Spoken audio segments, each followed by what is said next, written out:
Welcome to New Hampshire Unscripted with your host, Ray Dudley.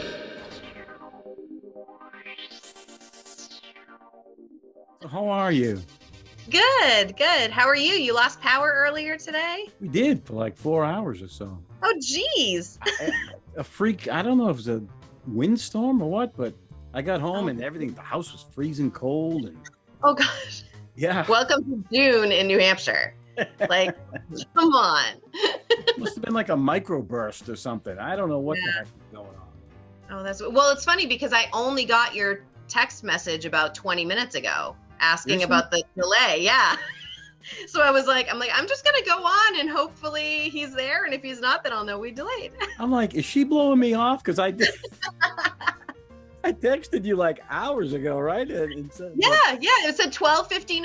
And I said to Aaron, I was like, I usually get my text messages directly to my Apple Watch because I'm not supposed to have my phone on in the classroom, but I at least see on my watch that I've got messages. So when I have a break, I can go to my phone. And so nothing came through. I was like, okay. So I just happened to open up my iPad and there it was. And I was like, okay, that's weird because I was on my iPad earlier today. So now I know what it feels like to be ghosted.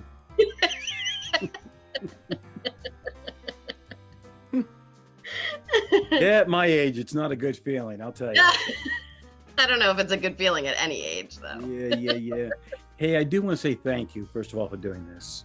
Yeah. I really appreciate it. And you're going to have, I hope, a very unique perspective here. Because, well, we'll get into that in a second.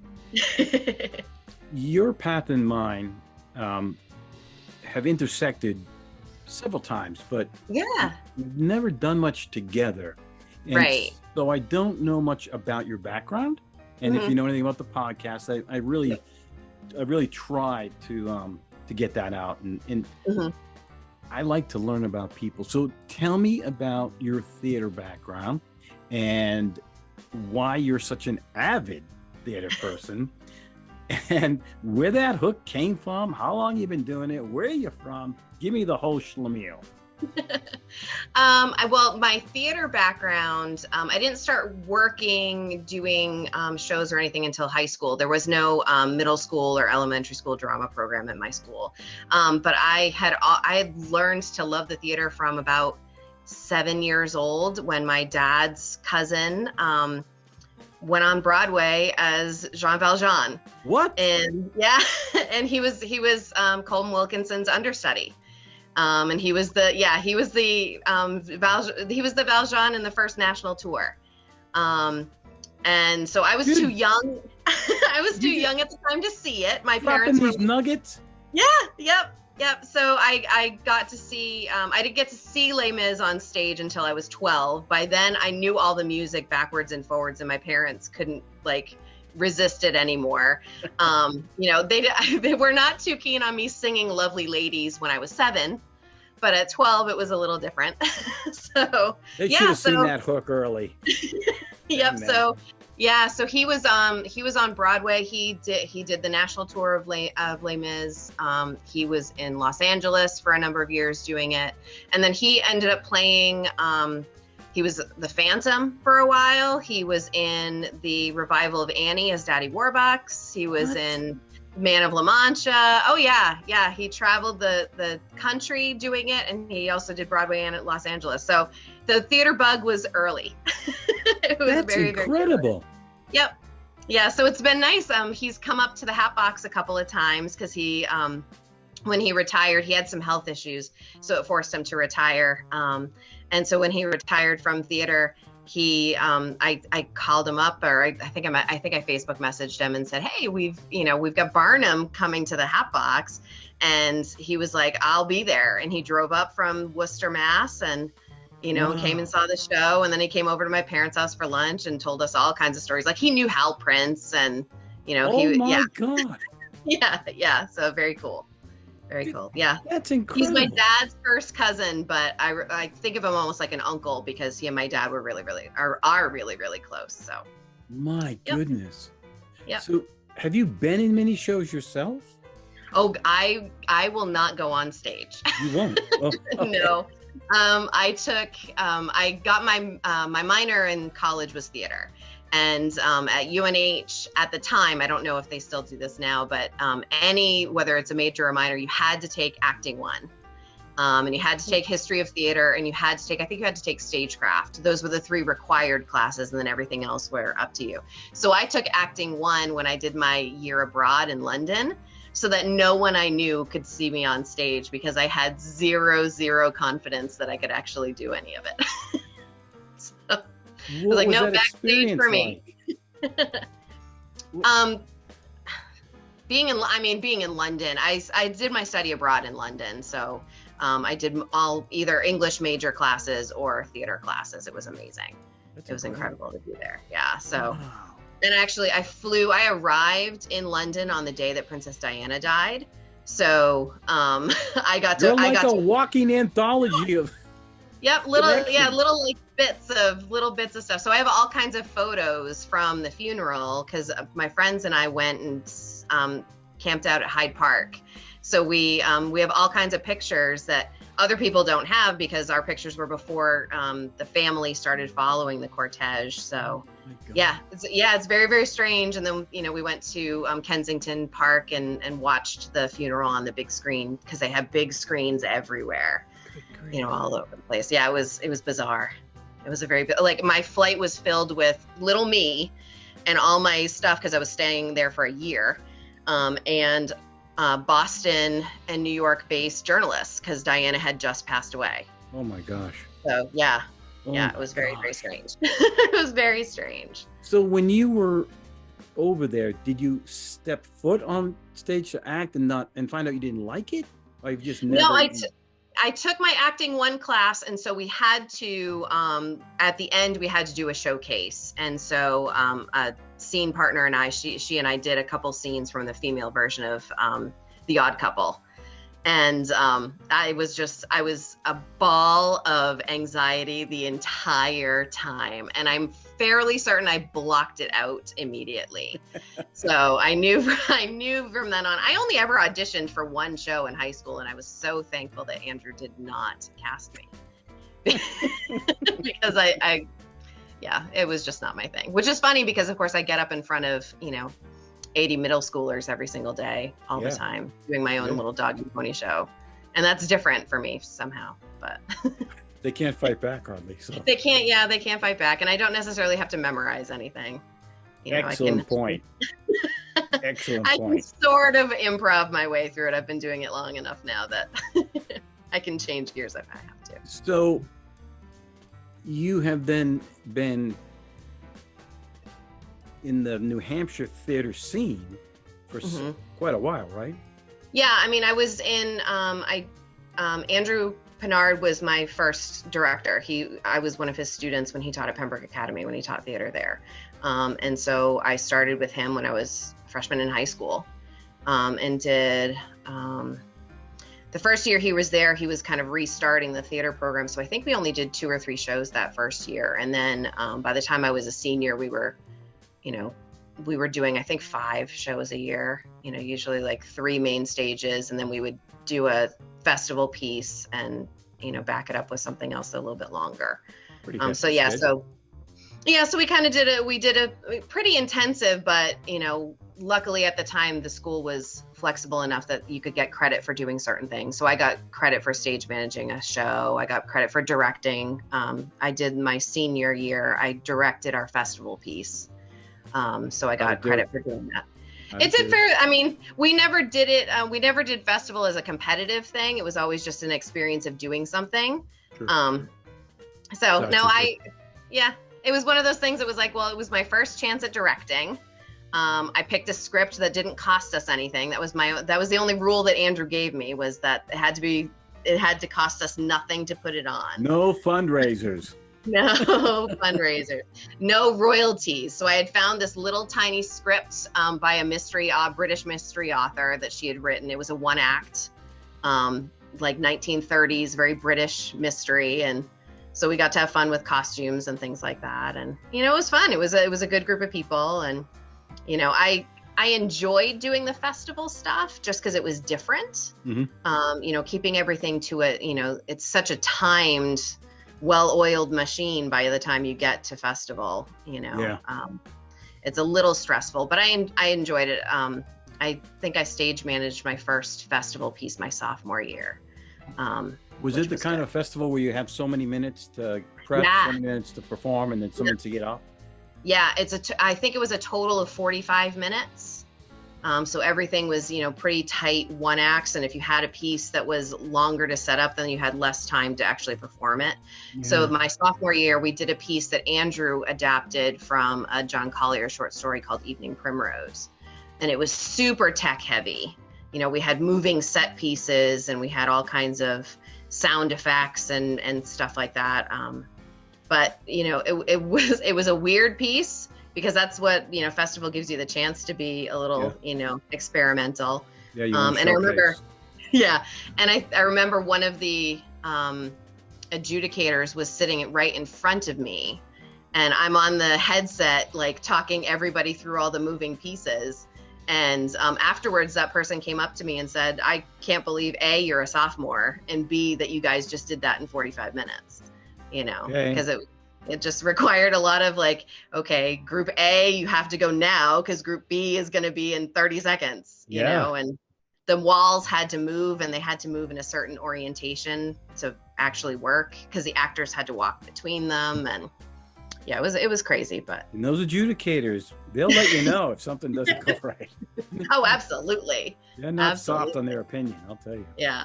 Yeah. So I had been doing theater. I did theater all through high school. And then my freshman year of college at UNH, I took that first semester off from doing any theater just because I wasn't a theater major. I started out as a political science, international affairs, and German triple major because I wanted to be in the CIA. I wanted to go into diplomatic service and stuff like that. So I was a crazy triple major for a semester until a political science professor convinced me that I probably wouldn't get into the CIA because he's like, you're 5 feet tall and no one's going to believe you. Well, like they have one of those things like at Disney World, if you're like. Yeah, I'm like, whereas then I had an English professor who was like, well, if you want to be the female Jack Ryan, you could just write female Jack Ryan stories and then you can do whatever the hell you want. And I was like, sold. So I switched to an English major almost instantaneously. And the royalties have never stopped coming in, have they? Yeah. And then by then I was in England.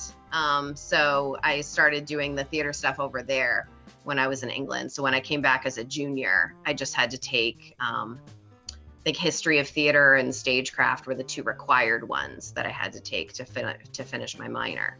But I also took stage management and I took, props and, all kinds of, every tech thing that I could take, I took. So where do you find yourself leaning now? What part?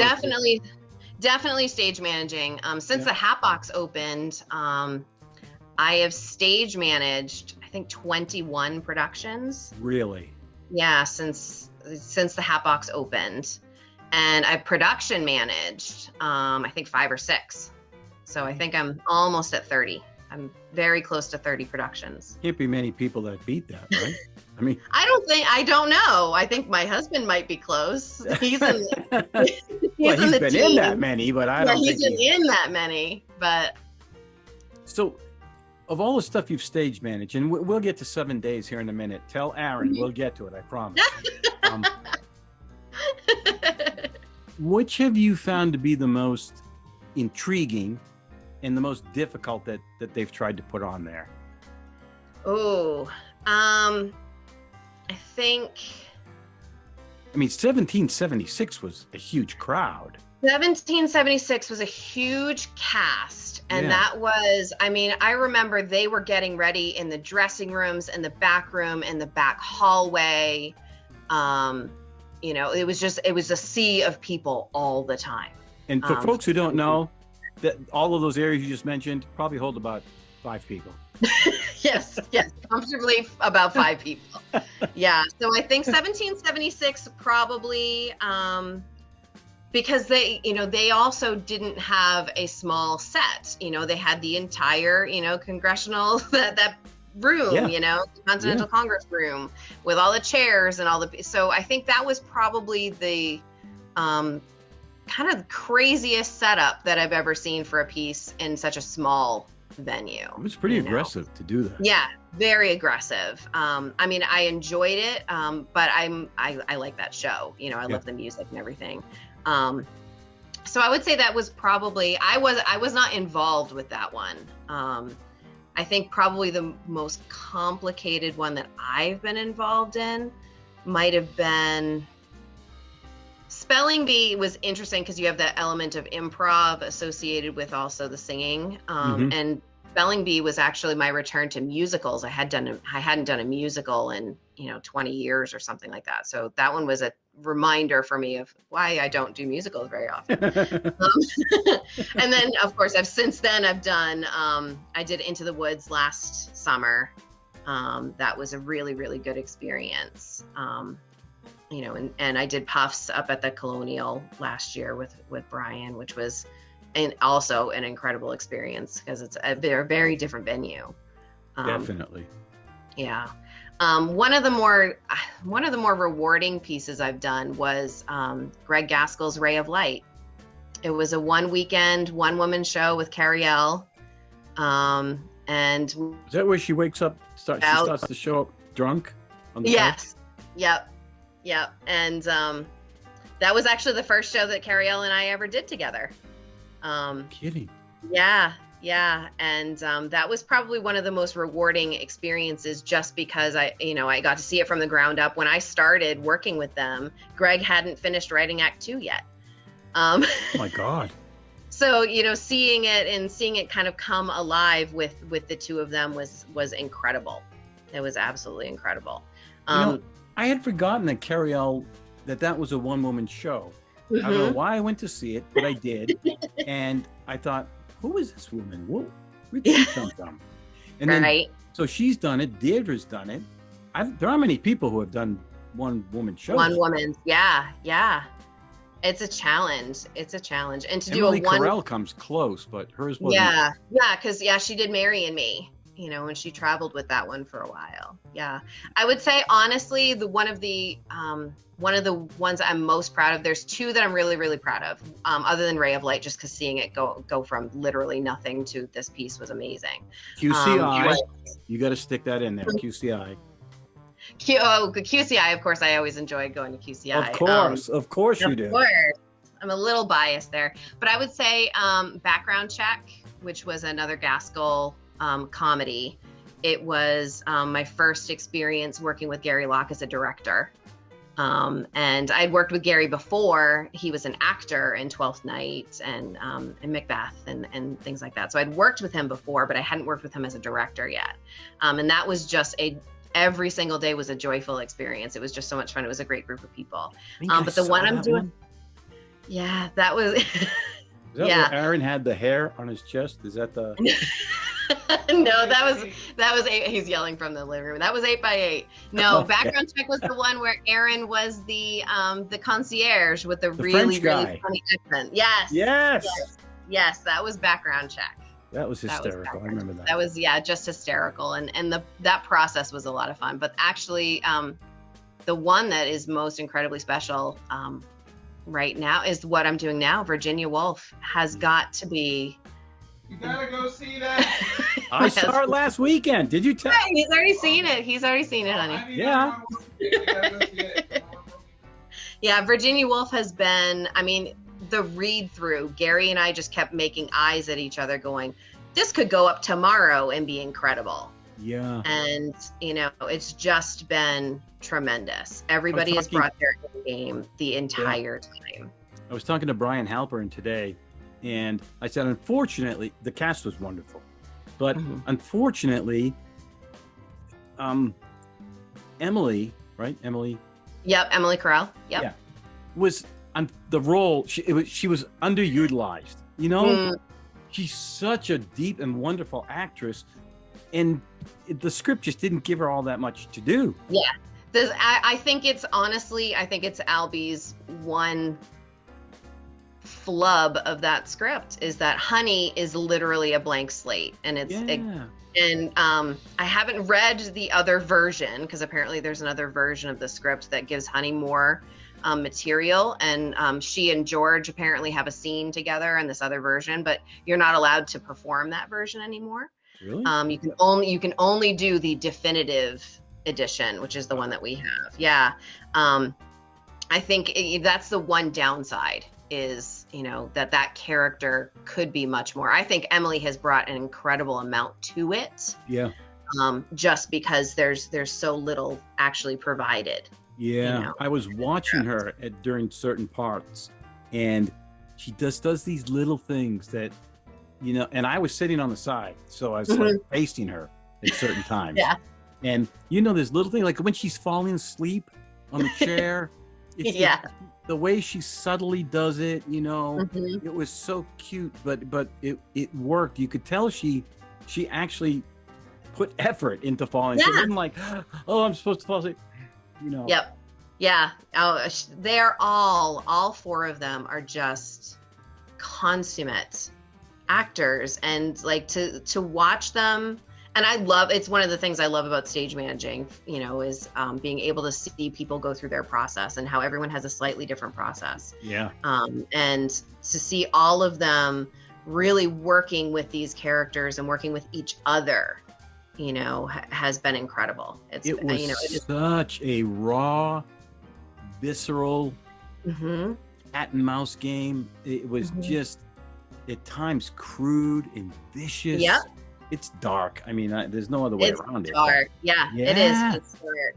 Yeah. And yet it's tragic, and it's a bizarre love story. It's really, really challenging. Yeah. But I'm so proud of that particular production. It's been such a joy. Oddly enough, it's been a joy to work on this piece. I hope everybody who has seen it loves it, because I did. I mean, I can't imagine walking out of there and saying, that was terrible. I hope we have one more weekend left, so I'm hoping we can really, fill it up a little bit more. The audience has been tough to fill? No, I think we've averaged, I think we've had over 100 each weekend, but okay. It's like, okay, that's good.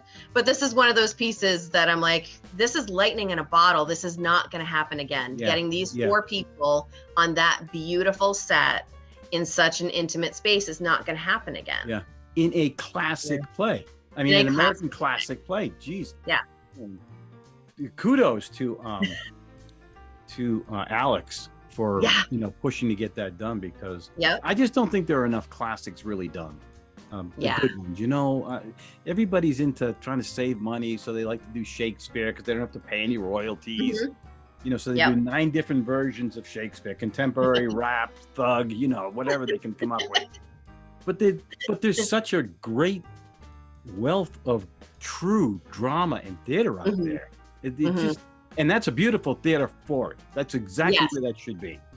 Yeah, because it's an intimate space, and it's a bizarrely, tragically intimate story.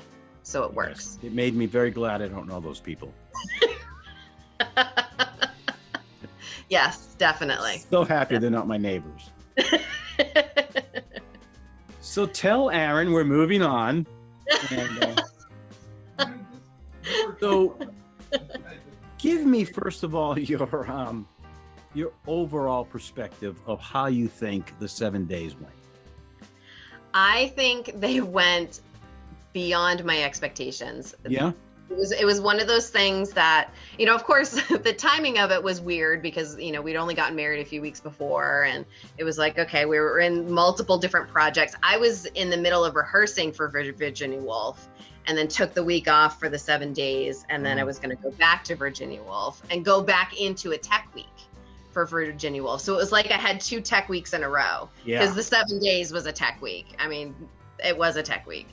But I think it went really, really well. I think we had the most wonderfully supportive team that we could have put together, in terms of actors, in terms of directors, in terms of writers.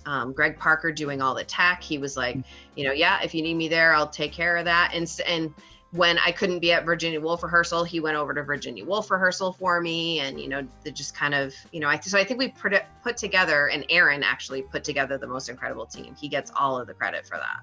Is he in the room? He should be out walking the dog, right? So that you can be honest and truthful. No, he put together the whole team.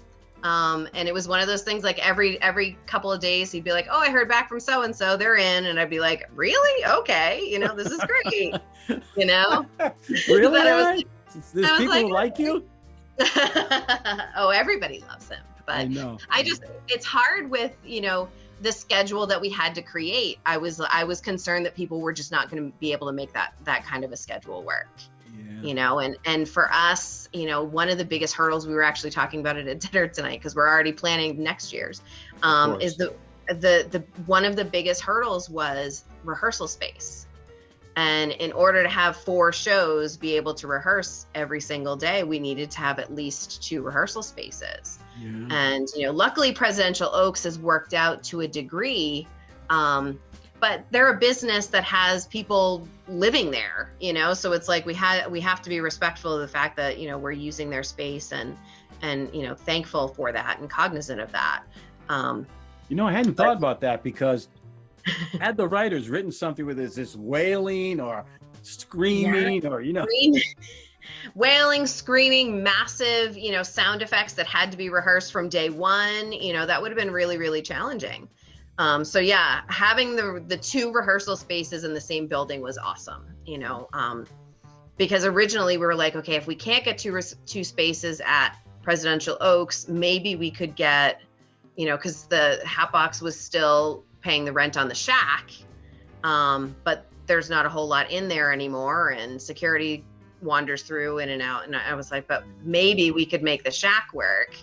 But then it would be complete separation of the groups. It would be 2 groups are at the shack and 2 groups are at Presidential Oaks, and there the twain shall meet. It's like, yeah. I wouldn't have been able to catch up with any of the groups. Aaron wouldn't have been able to step in and watch them all in the same night, kind of thing.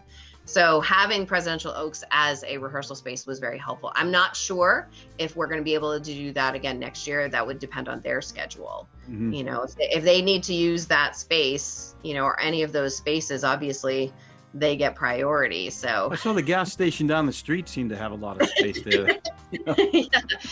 We have a 3rd floor finished office space that maybe we could use for one group, but then my neighbors, because we are in a condo, my neighbors would be probably like, why are they screaming? Yes, for sure. But, yeah. So yeah, that'll be the biggest challenge I think for us is going to be, that those multiple rehearsal spaces so that we can have them happening simultaneously. Mm. What did you think would be the biggest hurdle to have to overcome? And did it happen? I mean, were you like, oh, well, that went by pretty easy? I thought the biggest issue, honestly, was going to be people being able to memorize lines. I was like, that's a huge ask of people that are working full time or, doing other things that, that's just a huge ask, Yeah. And some people just need additional time to get it, to kind of stick in their brain. So I thought that was going to be the biggest challenge, especially once the scripts came out and I saw what people had written. I was like, holy crap, Ian Allen has to memorize all of these long speeches about Mozart and technology and yeah. So then when I saw the scripts, I was like, oh, that's an even bigger ask. Well, this is between you and me. Don't tell Aaron, but he did a good job in selecting the cast. I'm sure he can't hear us. Yeah. So. Yeah. We definitely lucked out with the cast too and all the pieces. I mean, the mixes of all the casts were awesome. Yeah, it was very refreshing because they were just so novel. They were all different, literally. Yeah. I mean, there was no overlap in thought, no overlap, and there was no thread that ran through them all, There was no overlap even in genre, because you had the 2 comedies that we kind of bookended, but they were very different comedies. Yes, they were. Yeah. So even see, I lived with Carrie-Elle. She lived with me for a while. Oh, we're going to get some gossip here. Okay, I got to put a little chyron across there. Before either of us got married, we lived together, so I was not as surprised as everybody else seemed to be with Gabrielle's script. We're breaking news right here, folks. Breaking news. Yep. I'm fairly certain we've had the conversation about little dogs or just cats that you can walk. I'm fairly certain. Stop right there. You don't have to divulge one more thing if you don't want to. Yep. So I was not as surprised as perhaps a few other people might have been, but I wasn't surprised by what Greg Parker pulled together. I was surprised that, he set himself up to have to do all that tech. Yeah. I was like, okay, you can't complain. It's your script. Yeah. Yeah. Gary Locke's script surprised me because I didn't expect it. I don't know Gary that well, apparently, because I just know him from the few shows we talked about. The shows I've seen with him have been all light and fluffy and like Gaskill stuff. And so I'm thinking, he'll sit down and write something humorous as well. And good God Almighty, it was so far from that. Yeah. Well, I know Gary's big into science fiction. And so I wasn't super surprised that it went technology-wise. Aaron and I have done a few little writing games with some people, and Gary did one of them with us. And it was a very, cerebral science fiction style piece. So I wasn't as surprised by it. But I enjoyed all of them so much because they were all so different. I had said to Aaron afterwards that I kind of wish that I could have been in on one rehearsal for each group instead of only rehearsing with two groups the whole week. Because it would have been interesting for me to be able to, kind of jump in and see, how each hear that. I would have loved to hear your input had you been able to do that. Because... Yeah. And I think we'll probably next year we might try to get a second assistant stage manager so that I can do that, and do more of the production managing, like seeing the whole thing come together.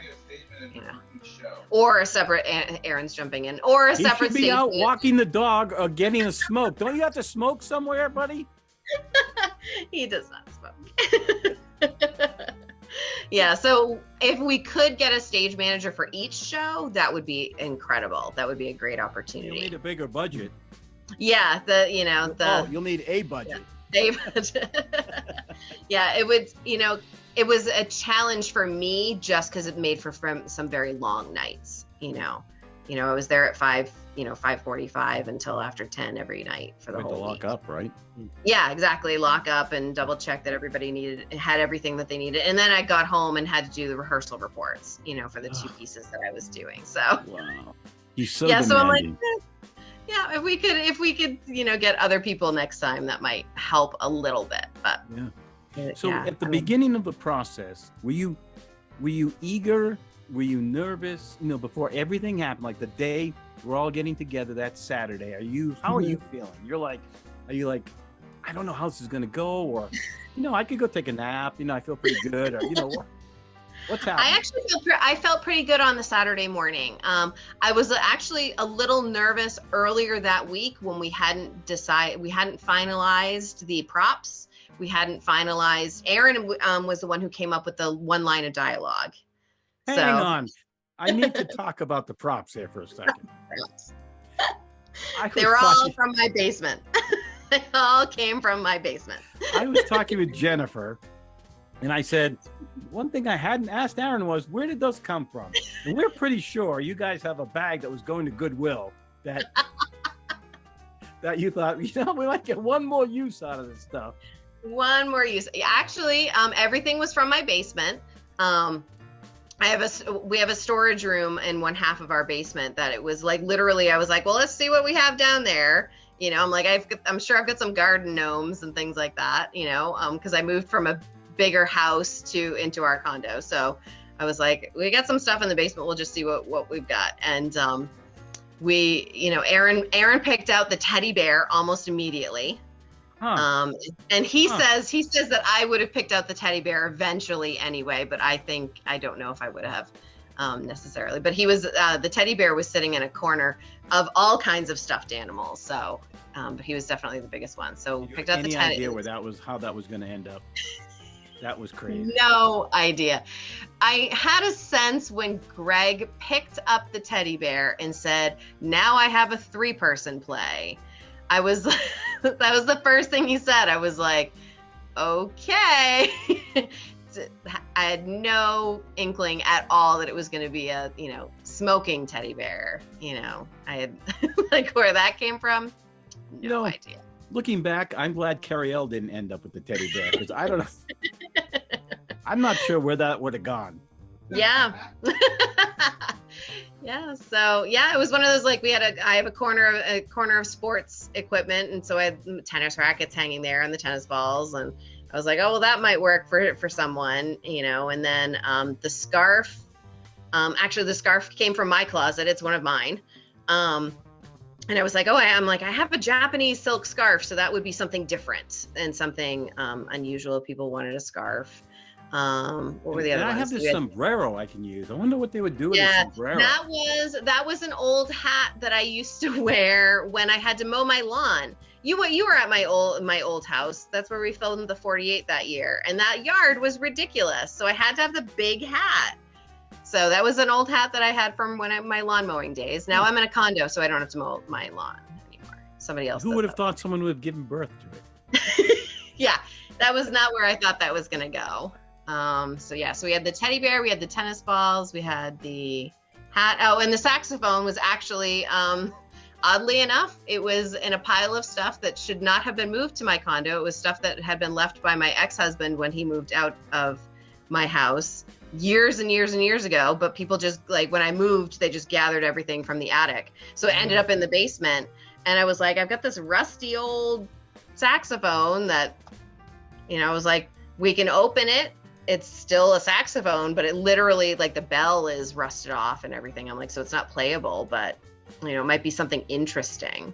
So we just kind of grabbed things that would be interesting and give people flexibility, because we didn't want to force people into a particular niche unless they knew what they wanted to write with it.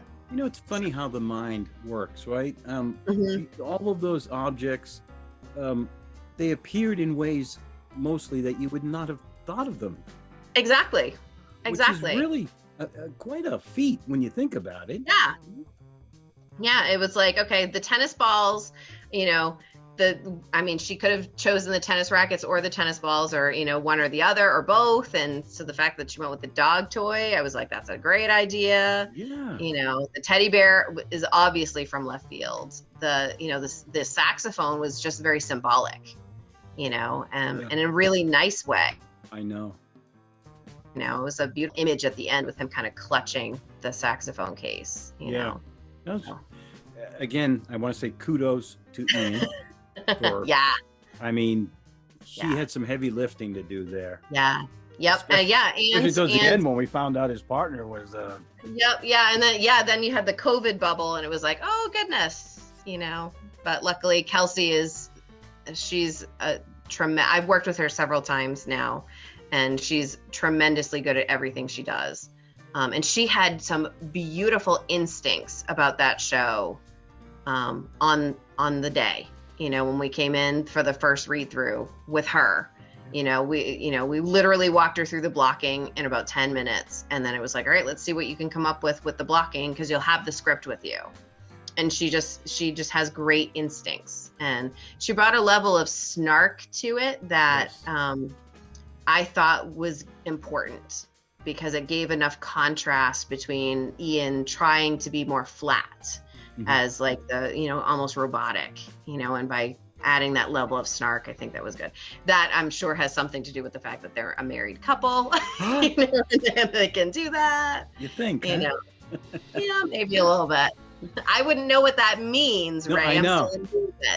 He's still in the room. Is he there?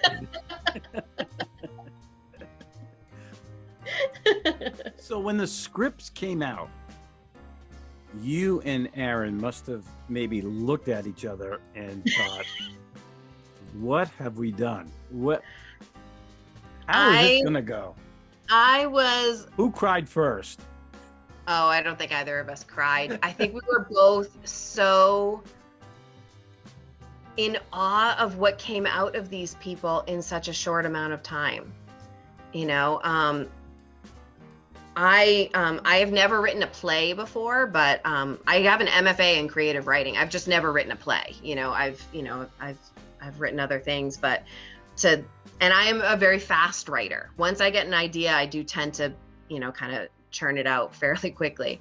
But I was just shocked how solid all 4 of these scripts were in such a short amount of time. That's a very good term, solid. Yeah. That's a great way to put that, because I was expecting things to be more haphazard, sloppy-ish, that it would force the director to have to do a lot of tweaking to get it to work as a piece on a stage. And at least with the 2 that I had more direct contact with through the rehearsal process, that was not a necessity for either of the directors to have to do a lot of, heavy lifting to make these scripts work. The scripts worked. It was just a matter of, okay, how do you get them on their feet, and how do you get, for the the art of dominance piece was, how do you get this to be as funny as we know it can be without taking it beyond the page? What the charm of that piece is that it didn't have to go beyond the page. It was subtle enough that, the confusion of Ryan's character Stan was perfect. And there was just like, you didn't have to be heavy-handed with it. And Kelsey is not a heavy-handed director, so it was great to be able to work with her, in that way. Yeah, I think when you finally see them on stage, they were very polished. I mean, they were like finished. There was nothing you would have added to them, Yep. You could have seen them saying, "Oh man, if I had another, day or so to write some more, I could have done this." But when you saw them actually put up, they were done. That was what you would expect. What you would expect them to be. Yep, they were polished, solid pieces. They accomplished their task. They were entertaining. The audience had a fantastic time, which is obviously the primary focus. And allowing. I think my Facebook post that night was, it allowed 2 people who had never been able to call themselves playwrights can now call themselves playwrights. Definitely. And 2 people who had never put something from page to stage can now call themselves directors. And that was Aaron's goal all along, was to be able to give people that chance in something a little less intimidating than putting a whole production together for a 3-week run. I mean, that's huge, so it was fun. I enjoyed every minute of it. It was a bit of a break from the heaviness of Virginia Woolf. But it was still a lot of work even for that, for that week. It was a lot, but it was really fun. And it was interesting to see, I had the advantage of, and actually Sandra, the assistant stage manager, also had this advantage. We each got to work with a established director and a newbie director. And so it was interesting for me to, go from working with Kelsey, who I've worked with before, to working with Mary, who was tentative as a director initially, but she was so incredibly prepared. I don't think she understood just how strong she could be as a director until she got down to it. She walked in, having the entire thing set up in terms of what she wanted it to look like. So she knew what she wanted the blocking to be generally. When it wasn't working, she was willing to change it, which a lot of new directors are not willing to do. So she was much stronger, I think, than she realized she was going to be. And I know she had been very nervous leading up to it. So you wouldn't know it. And I sat in her tech, and she was just in full control. Yep. She's like, no, move that back. We need this light there, and this. Yep. And so she was definitely in control of of her product. Yeah. And even with the COVID, bubble, it could have turned into something much bigger, and it didn't, because it was like, no, we're just going to work with what we've got. And luckily we have 2 solid actors, and we have a fantastic story, so you just let them tell the story, and we'll tweak it as we need to. And so by that point, it was only in the tweaking stage, which was good. So about midweek, was there anything that was causing you concern? Were you at all? I mean, it doesn't have to be, but I'm just curious if you were like sweating something out or thinking, gosh, We might I not think be we able were to pull that still not sure the order. I don't think we actually like Aaron had a sense he wanted to bookend with the comedies, which was definitely the best way to go. But we weren't sure which comedy should be first. You know, do you open with the, you know, the teddy bear on the, you know, on the stage, or is that where you close? Yeah. And it was just a matter of, okay, which one of these? And because that piece had so much tech associated with it, because they had to cue all those over voices and, you know, that kind of stuff, we were like, all right, are they going to be able to get this pulled together? You know, do they need extra time? So I think it was the scheduling of how the run would actually be, and then figuring out the order of the tech, you know, how, you know, because we knew we only had a certain amount of time to give everyone at the tech, and we had to figure out, okay, how best to utilize. And we've heard a couple of people mentioning the schedule, you know, and the scheduling was actually the biggest hurdle of the whole thing, was figuring out where everyone was coming from and the distance that they were coming from, and trying to be respectful of that. You know, Kelsey and Brian are both coming from a distance as directors. Kelsey has a little kid, you know, it's like, we don't want her, you know, we had to be, you know, aware of that.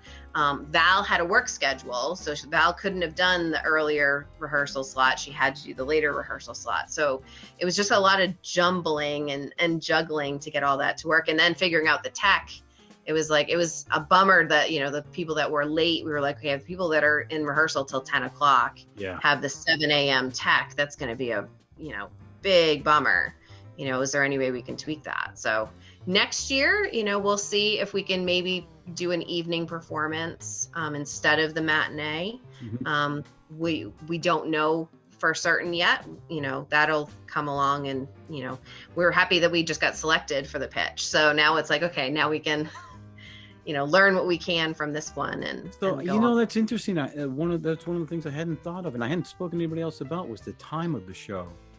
So did the matinee, were you at one point, are you concerned? I mean, I could see it being at night without a problem. You know, the matinee worked. But do you think you might have had a better draw? I don't know if it would. I mean, we did fairly well. I mean, we were hoping that we would, you know, have about as many people as we did. So I'm not as concerned about that. I think it was the timing of everything, because originally Aaron had pitched it as a matinee so that wherever it got scheduled, it wasn't going to interrupt what was already scheduled for the evening on the Hatbox stage.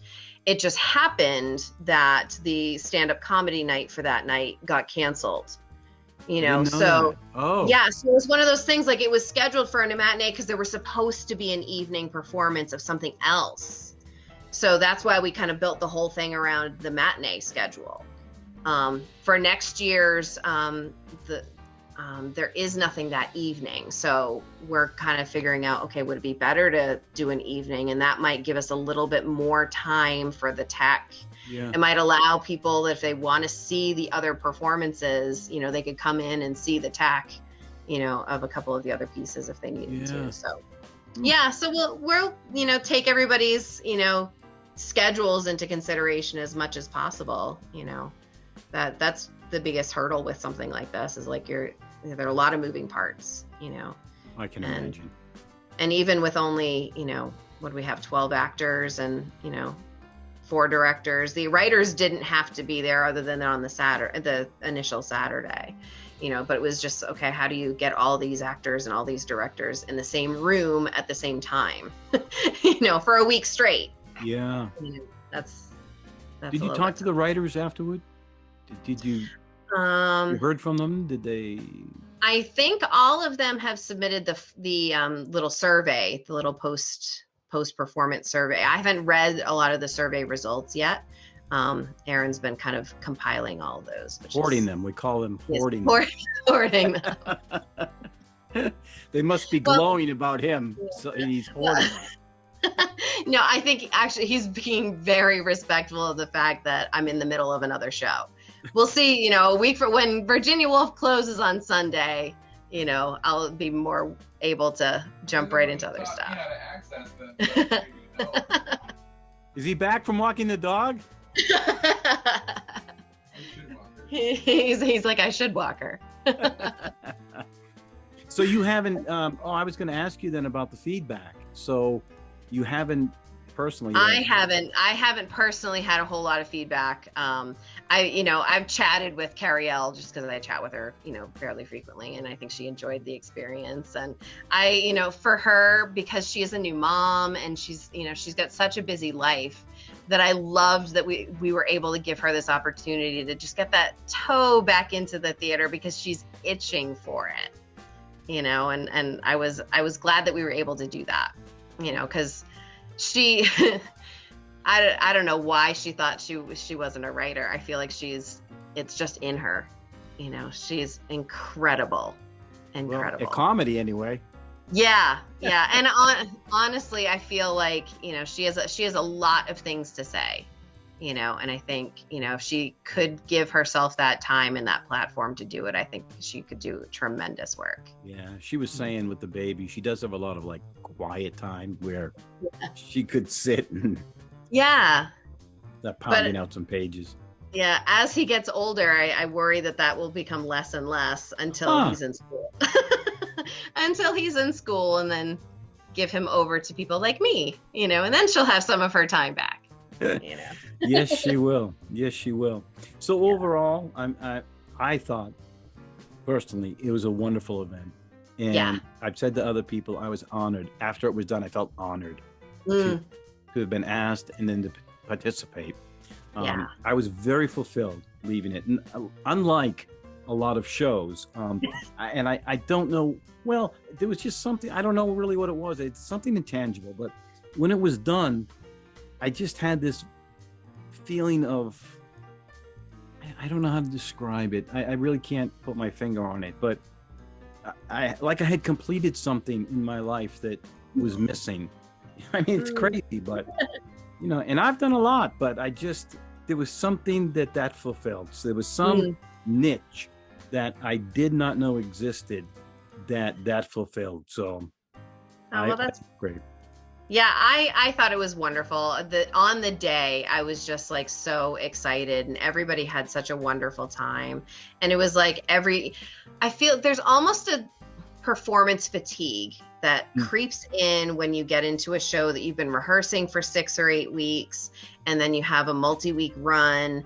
It's like, okay, I love these people, but I don't need to see their faces for a little while, and I think we didn't have that because it was like we were all pulling in the same direction for 7 days, and then it was over, and it was like, oh, now I have the post-show blues, and I had no idea that was even going to happen because it was so fast.